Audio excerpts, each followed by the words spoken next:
수요 예배를 통해 영광 돌리는 귀한 성도들을 사랑하고 축복합니다. 또 계속되는 폭염과 또 내일부터 진행되는 이 태풍 가운데서도 또 건강 조심하시고 또 하나님의 은혜 가운데 생활하시기를 바랍니다. 오늘 이 저녁 우리들이 계속해서 빌립보 강해 가운데 성도의 믿음의 삶의 내용이 무엇이 되어야 되는가를 같이 한번 살펴보며 다 함께 은혜를 나누고자 합니다.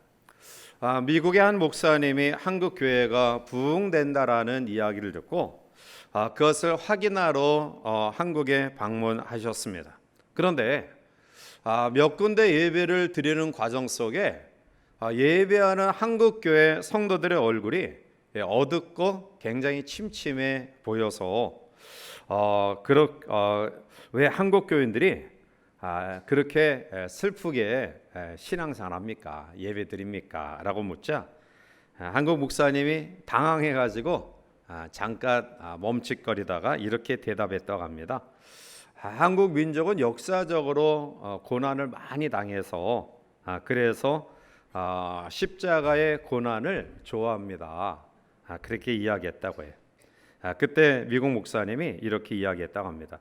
그러면 한국 교회는 아직 예수님이 부활하지 않으셨습니까? 라고 물었다고 합니다. 믿음이 있다고 한다면 사실은 밝고 활기차고 즐겁게 생활해야 돼요.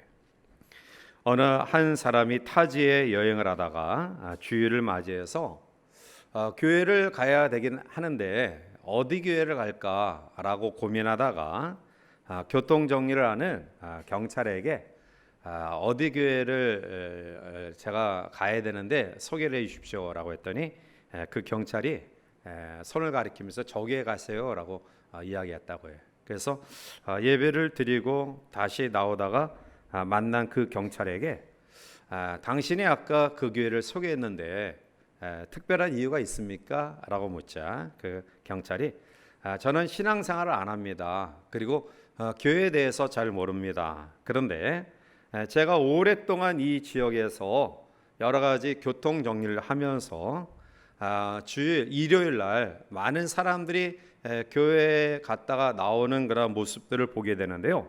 그런데 저쪽 교회에서 나오는 사람들의 얼굴이 가장 밝다라는 거예요. 그래서 자기는 신앙도 잘 모르고 교회도 잘 모르지만 그냥 그 교회를 소개했다고 해요. 여러분, 우리의 얼굴이 밝다고 해서 그 사람이 믿음 좋은 것은 아니에요. 그러나 반대로 믿음 좋으면 우리가 즐겁게 살아가야 돼요.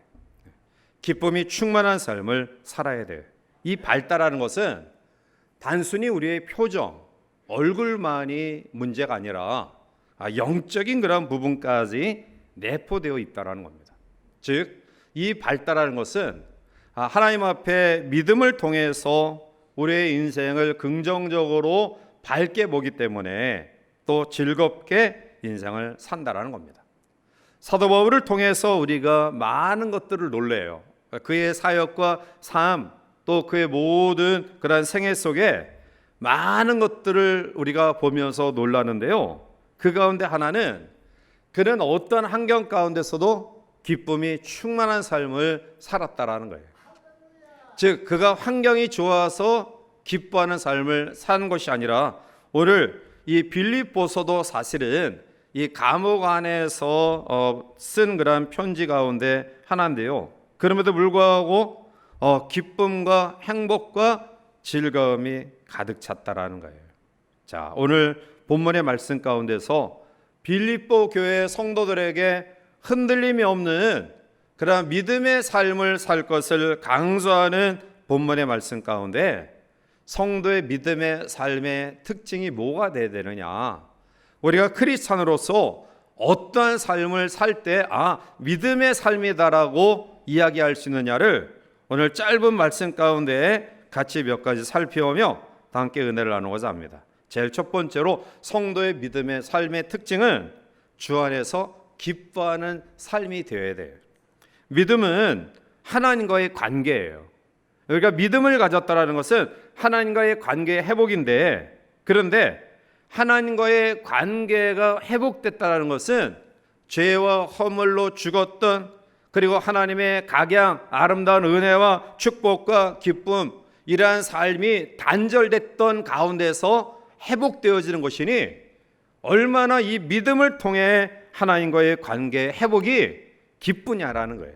그래서 바울은 오늘 4절에 주 안에서 항상 기뻐하라, 내가 다시 말하노니 기뻐하라 라고 말씀하고 있어요. 빌립보서는 4장밖에 되지 않은 짧은 장이지만 그러나 이 서신서 가운데 기뻐하라, 이 기쁨에 대한 그러한 단어가 16번이나 기록되어 있습니다. 즉 인생을 기쁘게 사는 것처럼 축복은 없습니다. 그래서 바울은 항상 기뻐하라 라고 이야기합니다. 이것은 일이 잘 될 때의 기쁨을 이야기하지 않습니다. 항상 기뻐하라 라는 말씀은 일이 잘 되지 않았을 때 내 속이 부글부글 타오르는 그러한 가운데서도 기쁨을 가지라 라는 말씀이에요. 사도 바울은 로마 감옥 안에서 내가 기뻐하는 것처럼 너희도 기뻐하라 라고 권고하고 있습니다. 이 기뻐하라는 이 말씀은 두 가지 중요한 특징을 가지고 있습니다. 이것은 첫 번째로 명령형으로 기록되어져 있다는 거예요. 기쁨은 내가 선택해서 가지는 거란 덕목이 아니라는 것입니다. 이것은 명령형이에요. 항상 기뻐해야 된다. 반드시 기뻐해야 된다라는 거예요. 두 번째로 이 기뻐라는 말씀의 시제는 현재형이에요. 즉 내가 이 고통과 어려움이 좀 지나간 다음에 내일 기뻐해야지, 지금은 기뻐할 상황이 아니야, 내 상황이 좀 더 좋아지면 내가 염려할 수밖에 없는 이 상황이 종결되어지고 이 문제가 해결되어지면 그때 가서 내가 기뻐할 수 있어. 미래형이 아니라 기뻐라 라는 이 말씀은 현재형이에요. 지금 이 순간 내가 어떤 상황 가운데 있든지 기뻐해야 된다라는 사실이에요. 그런데 이것이 가능한가요? 지금 상황이 안 좋은데 정말 뼈를 깎는 아픔과 힘듦이 우리 가운데 있는데 그런데 이게 가능하냐라는 거예요. 그래서 오늘 바울은 우리에게 이렇게 이야기하죠. 주 안에서 항상 기뻐하라. 주 안에서 기뻐하라 라는 외부적인 자극, 외부적인 요소, 여건이 아니라 주 안에서 기뻐할 때 항상 기쁨을 유지할 수 있다라는 말씀이에요. 부와 명예와 권력은 일시적인 기쁨을 줄 수 있지만 진짜 영원한 기쁨은 주 안에 있음을 믿으시기 바랍니다. 마틴 노이드 존스는 항상 평안하라라는 책에서 결코 우리를 실망시키지 않는 것이 단 한 가지가 있습니다. 그것은 주 안에서 기뻐하는 것입니다 라고 갈파하고 있어요. 주 안에 거할 때만이 빼앗기지 않는 기쁨, 영원한 기쁨을 누릴 수 있다는 것입니다. 그래서 바울은 빌립보서 전체를 통해 우리가 기쁨을 빼앗기지 아니하고 삶을 살아갈 수 있는 비결, 유일한 그 비결은 주 안에 있는 것이다 라고 강조하고 있는 것입니다. 하박국 선지자는 하박국 3장 17절과 18절에서 비록 무화과 나무가 무성하지 못하며 포도나무에 열매가 없으며 감람나무에 소출이 없으며 밭에 먹을 것이 없으며 우리의 양이 없으며 외양간에 소가 없을지라도, 전부 없는 것 투성이에요. 아마 각양 물질적인 여러 가지 어려움은 다 총체적으로 기록되어 있는데요. 그런데 나는 여호와로 말미암아 즐거워하며 나의 구원의 하나님으로 말미암아 기뻐하리로다 라고 고백하고 있어요. 17절의 말씀 가운데 기뻐할 수 있는 사람이 어디 있느냐라는 거죠. 소득과 물질과 재산과 삶의 모든 것들의 궁핍함 그러한 것인데, 그럼에도 불구하고 하박국 선지자는 여호와로 인하여 즐거워하며 나의 구원의 하나님으로 말미암아 기뻐하리로다 라고 고백하고 있어요. 진정한 기쁨은 주 안에 있다라는 거예요. 그런데 우리가 이러한 사실을 알고도 주 밖에서 기쁨을 찾고 있어요. 누구보다도 기쁨과 평안을 갈구하는 그러한 믿음의 사람들임에도 불구하고 우리에게 기쁨이 없습니다. 왜일까요? 그것은 주 안에서 기쁨을 찾지 못하기 때문에 그래요. 미국의 성공 철학자인 돈 카스트는 성공이 기쁨을 가져다 주는 것이 아니라 기뻐하며 살아가는 사람이 성공한다라고 지적해요. 따라서 어떤 상황 가운데서도 기뻐하는 성도들이 되시기를 축원합니다. 어떤 환경 가운데 거한다 할지라도 우리 마음속에 하나님은 나를 축복해 주시는 분이다. 하나님이 원하시는 것은 평안과 생명이다. 이러한 확신을 가지고 살아갈 때 우리의 마음속에 기쁨이 회복되어질 줄 믿습니다. 저는 우리 성도를 보면서 여러 가지 아픔과 힘듦, 영적 침체에 빠져 즐거움을, 미소를 잃어버린 사람들을 봐요. 참 안타까워요. 우리가 하나님 앞에 믿음을 가지고 있는 사람들이 미소를 잃어버리고 그냥 죽을 상을 하고 살아가는 모습들을 보면 너무너무 안타까워요. 그래서 하나님, 우리 성도들 삶에 좀 미소가 있고 기쁨이 있고 그리고 즐거움이 넘치는 삶을 살아가게 해달라고 기도해요.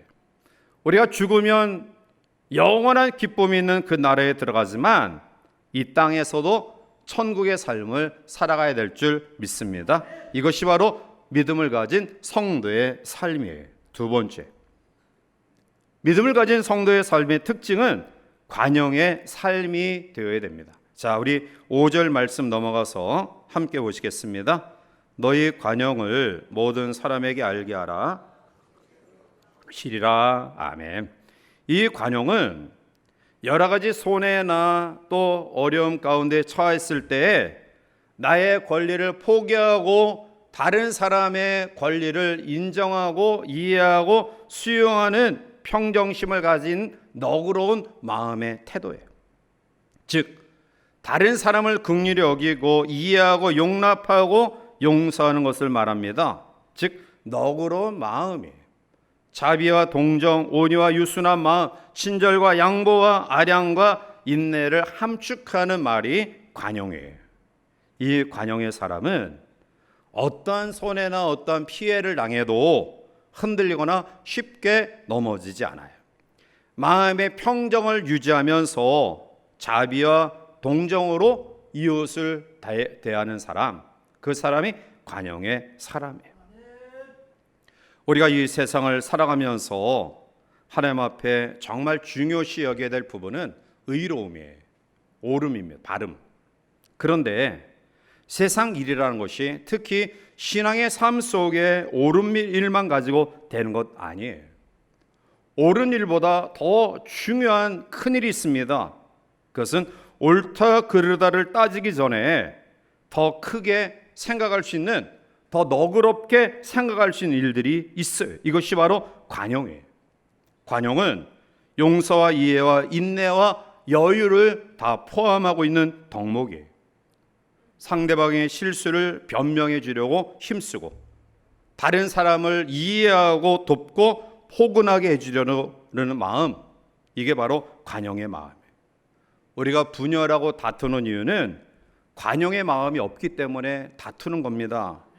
부드러운 마음, 온유한 마음, 따뜻하게 받아주는 마음, 실수를 끝까지 따지지 않는 마음, 남의 잘못을 드러내놓고 퍼붓는 마음, 어려운 가운데서도 끝까지 참지 못하는 마음, 고통스러워도 너그럽게 품어주는 마음이 없기 때문에 분열하고 다투고 싸우는 거예요.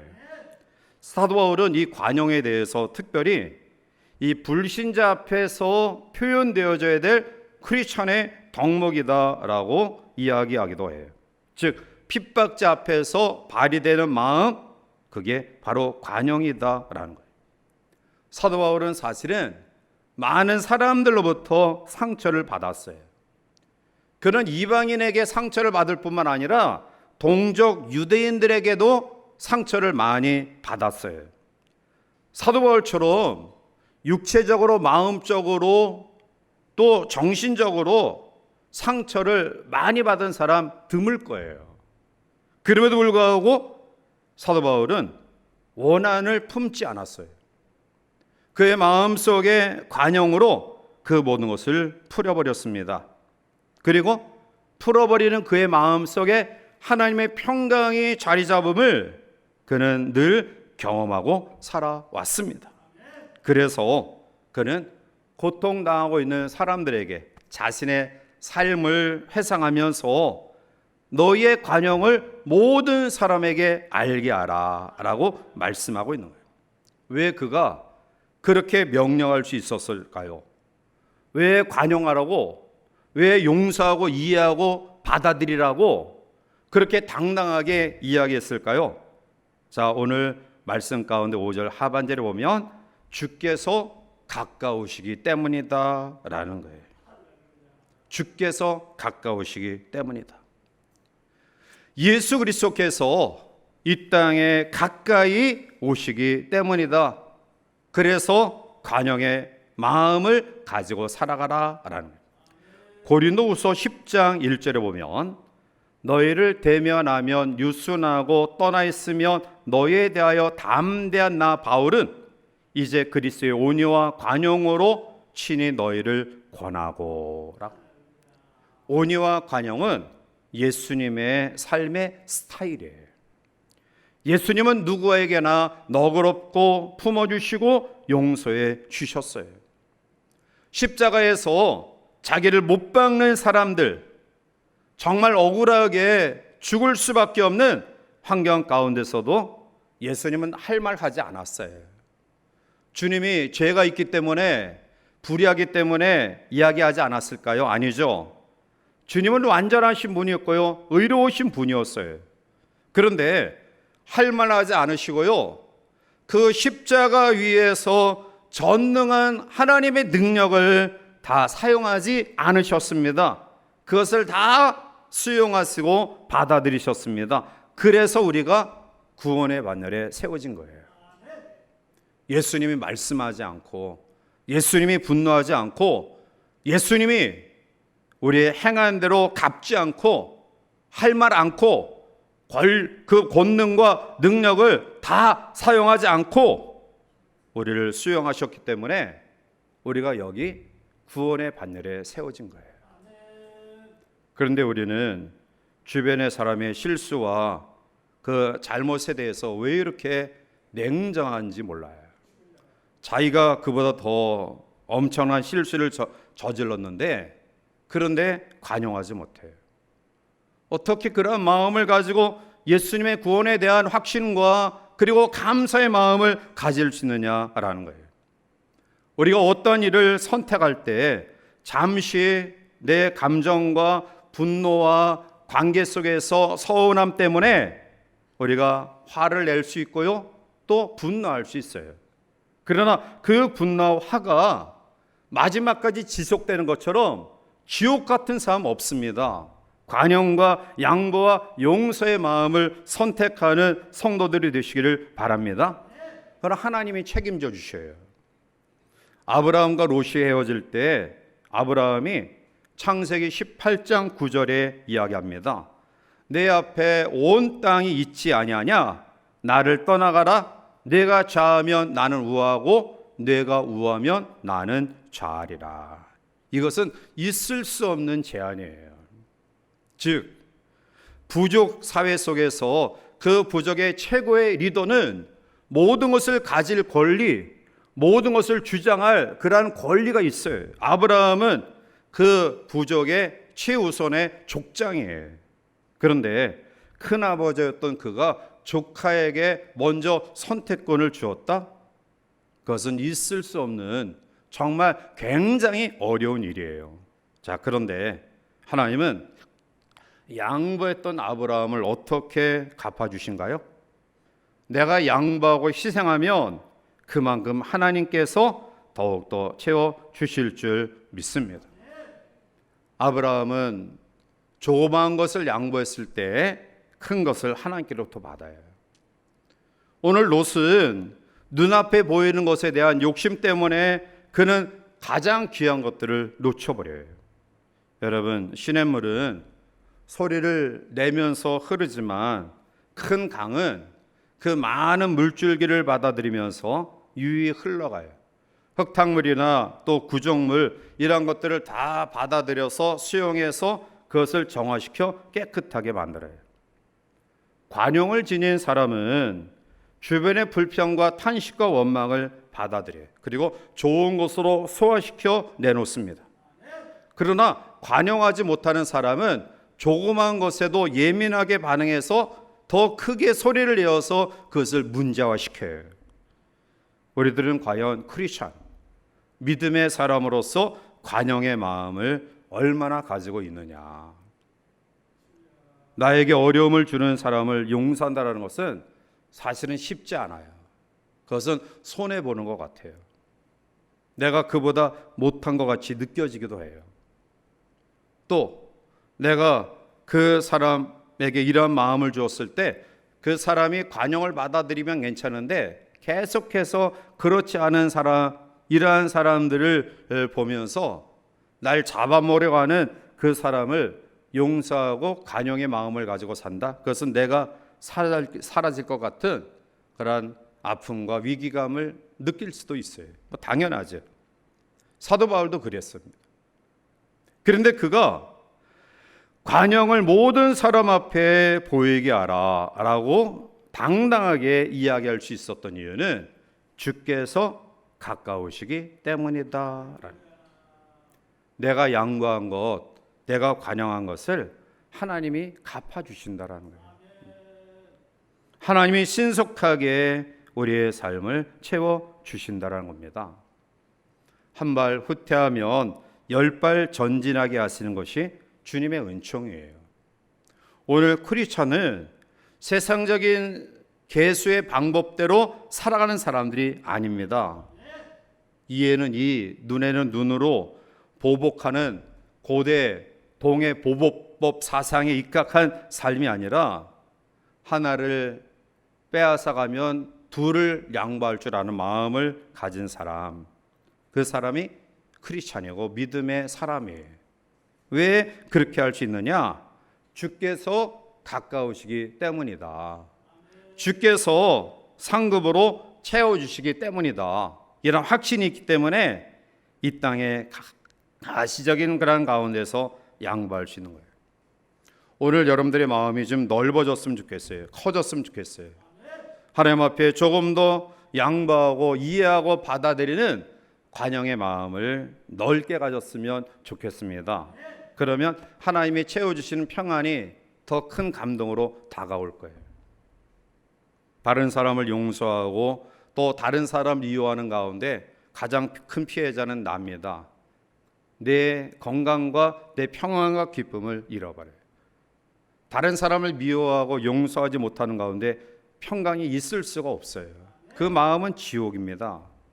그러나 내가 손해보는 것 같고 내가 조금 힘들지만 관용의 마음을 가지고 용서하고 이해하고 또 수용할 때 뭐 그 사람이 그것을 받아들이는지 안 받아들이는지 그건 상관없어요. 중요한 것은 내 마음속에 그때 평강이 충만하다라는 거예요. 어떠한 삶을 선택하시랍니까? 내 자존심, 얼굴, 체면 깎이는 것 만회하려고 관용하지 못하여 우리의 마음을 지옥 같은 삶으로 우리의 삶을 살아가길 원하십니까? 내가 좀 바보 같고 또 다른 사람이 볼 때 참 저 사람은 때려도 뭐 아무 소리도 못해 이렇게 비아냥거림을 받아도 내 마음속에 하늘의 평강과 기쁨을 소유하는 천국 같은 삶을 살아가기를 원하십니까? 믿음의 삶은 관용의 삶이에요. 세 번째, 오늘 본문은 믿음의 성도의 삶의 특징을 감사로 기도하는 삶이다 라고 이야기해요. 자, 우리 6절 말씀을 넘어가서 함께 보겠습니다. 아무것도 염려하지 말고 다만 모든 일에 기도와 안고로 너희 구할 것을 감사함으로. 아멘. 우리가 믿음 생활하면서 염려할 수밖에 없는 두려움 가운데 가득한 삶이 몰려올 때가 있어요. 살다 보면 참 근심 걱정거리가 끊임없이 닿아요. 한 곡에 넘으면 이제 됐다라는 마음을 가지는 순간 또 다른 어려움의 고개가 우리 앞에 놓여져요. 참 낙심될 일, 그러한 삶이 우리 가운데 얼마나 많습니까? 이러한 삶을 성도라고 해서 피해갑니까? 아니죠. 교인들 가운데도 살아가면서 고통과 비에 아픔과 좌절과 또 이러한 몸부림이 있어요. 그런데 오늘 하나님 우리에게 말씀합니다. 아무것도 염려하지 말라. 낙심하지 말라는 거예요. 좌절하지 말라는 겁니다. 절망하지 말라는 겁니다. 염려는 거의가 쓸데없는 일이기 때문에 그래요. 한 조사에 의하면 우리가 염려하는 것의 내용의 80%가 쓸데없는 일로 염려한다고 하죠. 그 가운데서 그래도 12% 정도가 쓸데있는 내용인데, 그런데 그 가운데 8%는 내가 염려해도 아무 소용이 없는 것이라는 거예요. 그러니까 정작 우리가 염려해야 될 그런 퍼센트테이지는 4%밖에 되지 않아요. 그런데 100 가운데 4개 정도만 염려해야 될 일인데 우리는 100 가운데 아마 거의 100개 다 염려하지 않아요? 충분히 기뻐할 수 있는데, 충분히 감사할 수 있는데, 충분히 만족할 수 있는데 그냥 걱정을 싸잡아 매서 살아가는 것 같아요. 염려하지 말아야 될 것은 영혼 신에 아무런 도움이 되지 않아요. 위장병의 원인 가운데 80%가 신경성이라고 이야기하죠. 즉 염려, 걱정, 근심 때문에 발생한 병이라는 거예요. 따라서 우리의 삶 속에 하나님께서 우리에게 말씀하신 것처럼 염려하지 마라. 주 안에서의 긍정적인 생각과 습관을 가지고 살아가는 삶이 우리 가운데 필요해. 그때 하나님의 기적이 우리 가운데 주어져요. 우리가 잘 아는 미국의 17대 대통령 에이브라함 링컨 다음에 앤드류 존슨이라는 분이 이제 대통령에 당선이 되었는데요. 그는 가난해서 학교에 근처도 못 간 사람이에요. 그래서 대통령 후보로 유세 연설을 다닐 때 상대방으로부터 집중적인 부하를 받은 것이 바로 이 학교도 가보지 못한 사람이 무슨 일국의 지도자가 되느냐라는 비아냥거림이에요. 그때 앤드류 존슨은 이렇게 이야기했어요. 나는 예수님이 학교에 갔다라는 적을 들은 적이 없다. 그런데 예수님은 세계 모든 인류를 구원의 길로 인도하지 않았느냐. 이 나라를 이끌 힘은 학력이 아니라 긍정의 믿음의 의지다. 대통령에 당선되고요. 그는 훌륭하게 나라를 치리해 가는 가운데 그 시대에 모든 사람들이 반대했지만 이 존슨이 가장 큰 업적을 남긴 일이 뭐냐? 모두가 버려진 땅이라고 터부시했던 알래스카를 싼 값에 소련으로부터 사들인 거예요. 이 알래스카가 얼마나 미국의 중요한 그런 역할을 하고 있습니까? 그는 믿음을 가지고 하나님을 바라보면서 하나님이 주신 이 평안한 마음을 가지고 긍정적으로 믿음으로 모든 일들을 기도하며 처리해 나가요. 자, 이러한 믿음으로 우리가 무장할 때 어떤 결과를 주시느냐? 자, 7절. 우리 7절 말씀을 함께 봅니다. 그리하면 모든 지각에 뛰어난 하나님의 평강이 그리스도 예수 안에서 너희 마음과 생각을 지키시리라. 아멘. 바울도 많은 근심과 걱정이 그를 사로잡았습니다. 그런데 고린도후서 6장 10절에 보니까 근심하는 자 같으나 항상 기뻐하고 가난한 자 같으나 많은 사람을 부유하게 하고 아무것도 없는 자 같으나 모든 것을 가진 자로다. 그렇게 고백해. 사실 그는 염려할 수밖에 없는, 근심할 수밖에 없는, 또 아무것도 가진 것이 없는 사람이었어요. 그런데 그는 기뻐합니다. 많은 사람들을 위로합니다. 또 나누고 베풉니다. 그 비결은 하나님께 감사하는 마음으로 기도하여 하나님께서 그의 생각과 마음을 지켜주시며 평안으로 함께 하셨기 때문입니다.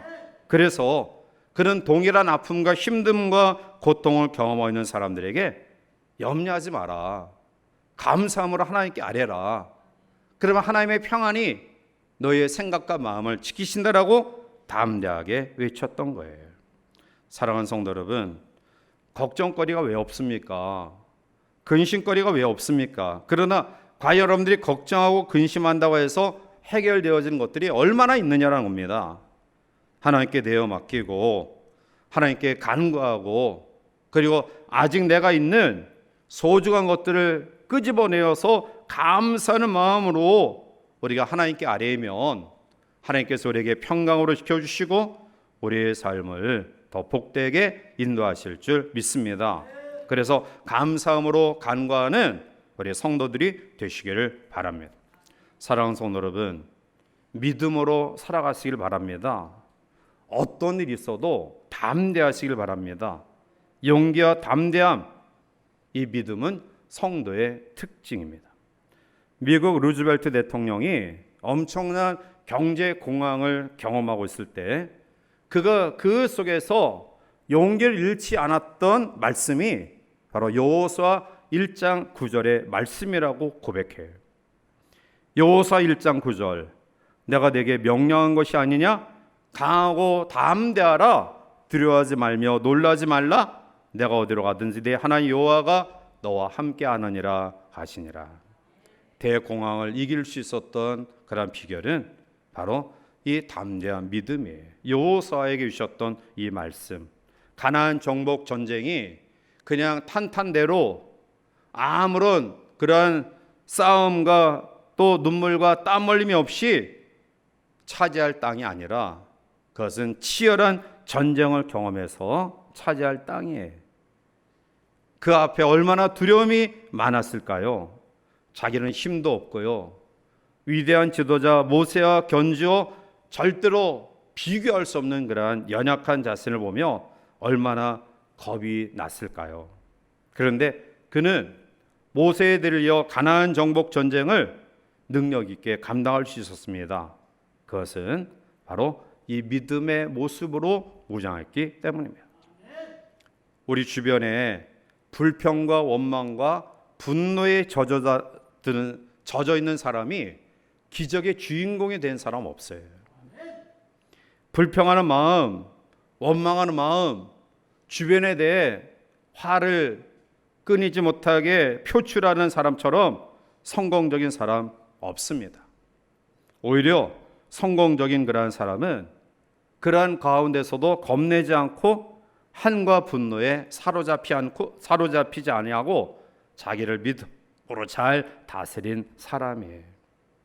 어려움 속에서도 기쁨과 평안을 잃지 않기를 바랍니다. 그러면 믿음으로 산 우리들에게 반드시 반전의 역사, 기적의 능력의 역사를 허락하실 줄 믿습니다. 히브리서 11장 6절에 믿음이 없이는 하나님을 기쁘시게 하지 못하나니 하나님께 나아가는 자는 반드시 그가 계신 것과 또한 그가 자기를 찾는 자들에게 상 주시는 이심을 믿어야 할지니라 말씀하고 있어요. 믿음은 축복의 보고를 여는 열쇠입니다. 하나님은 우리의 믿음을 보시고 역사하셔요. 큰 믿음, 거기에는 하나님의 위대한 역사가 나타나고요, 높은 믿음, 거기에는 하나님의 측량할 수 없는 높은 은혜가 함께할 것이고요, 깊은 믿음, 하나님의 은혜가 깊게 드려질 것이고요, 강한 믿음에는 결코 약하지 않은 강함의 하나님의 역사가 우리 가운데 나타날 줄 믿습니다. 역사는 믿음의 사람들이 이끌어가요. 믿음이 있어야 하나님의 위대하심을 경험할 수 있기 때문에 그렇습니다. 오늘 이 밤, 오늘 믿음의 성도로서 우리들이 꼭 가져야 될 삶의 태도는 기뻐하는 삶이다. 주 안에서 기뻐하는 삶이다. 관용의 삶이다. 더 나아가 감사함으로 하나님께 기도하는 삶이다. 오늘 바울이 이것을 경험했기 때문에 그가 당당하게 우리에게 권면하고 있어요. 동일한 아픔과 힘듦, 어려움 가운데 있는 살아온 성도들 삶 속에 오늘 바울이 간곡하게 우리에게 권면하신 이 말씀을 부여잡고 세 가지 아름다운 믿음의 삶의 태도를 통해 하나님의 지켜주심의 은혜, 평강의 은혜, 기적의 능력의 은혜를 이 땅 속에서도 누리는 복된 성도들 되시기를 주님의 이름으로 간절히 축원해 드립니다. 기도하시겠습니다. 사랑이 많으신 하나님, 오늘 이 밤도 우리에게 말씀 속에 곤고한 이 세상 가운데서 주눅들지 않고 다시 한번 힘과 용기와 위로를 얻게 하시니 감사합니다. 믿음의 삶 살아가길 원하오니 주 안에서 기뻐하게 하시고 관용을 알게 하사 주께서 가까이 오심을 소망 가운데 바라보게 하시고 아무것도 염려하지 말고 감사하는 마음으로 하나님께 기도하여 하나님의 평강이 그리스도 예수 안에서 우리의 마음과 생각을 지키시는 놀라운 역사를 경험할 수 있도록 도와주시옵소서. 특별히 내일부터 있을 청년의 수련회를 축복하시고 우리 젊은이들이 여러 가지 어려운 상황 가운데 있사오니 믿음으로 저들을 붙들어 주시고 하나님 큰 환난 가운데서도 믿음의 사람들은 살아남을 수 있고요. 오히려 믿음의 사람들의 역할과 그 모든 역량은 더 크게 드러나오니 우리 믿음의 젊은이들 수련의 기간 동안에 주님을 인격적으로 만나게 하시고 하나님께 온전히 붙잡힌 바 되게 하시고 시대를 이끌어 나갈 훌륭한 주의 자녀들로 저들을 축복하여 주시옵소서. 특별히 우리 성도들 속에 여러 가지 아픔과 힘든 가운데는 주의 백성들 좌절하지 않게 하시고 소망 가운데 믿음으로 승리할 수 있도록 축복하여 주시옵소서. 예수님의 이름으로 감사하며 간절히 기도하옵나이다. 아멘.